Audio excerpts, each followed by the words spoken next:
कहतानी हो, कहतानी हो।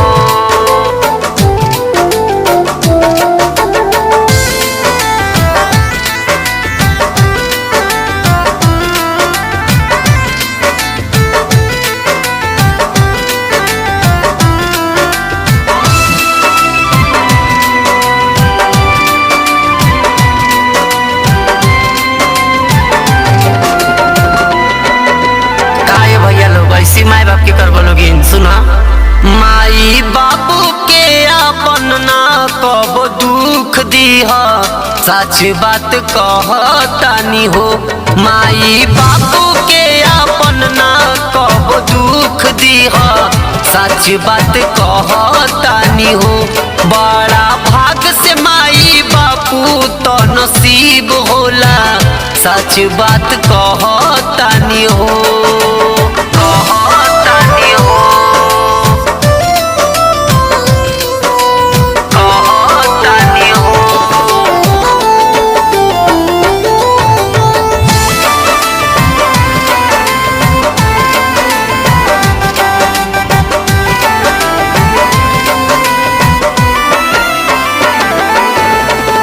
जे कर माई नइखे ओकरा से पूछ, माई के दर्द का होला अनाथन से पूछ। ये भैया सच बात है लेकिन कड़वा। हाँ, जे कर माई नइखे ओकरा से पूछ, माई के दर्द का होला अनाथन से पूछ। बड़ा भाग से माई बाबू तो नसीब होला, सच बात कहतानी हो। अपना माई बाबू के कबो न दुख दीहा, सच बात कहतानी हो। अपना माई बाबू के कबो न दुख दीहा, सच बात कहतानी हो, कहतानी हो।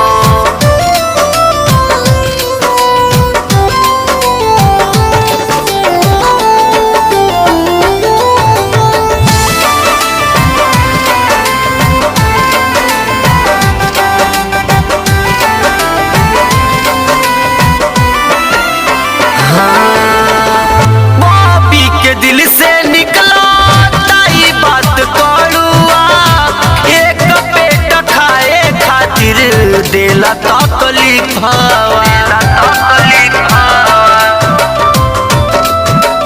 हाँ, बापी के दिल से निकला ताई बात कड़ुआ, एक पेट खाए खातिर देला तकलीफवा। भाई बात मानो अब तो सुधार जाओ, माई ना दोबारा मिली हो। अपना माई बाबू के कबो ना दुख दीहा, सच बात कहतानी हो।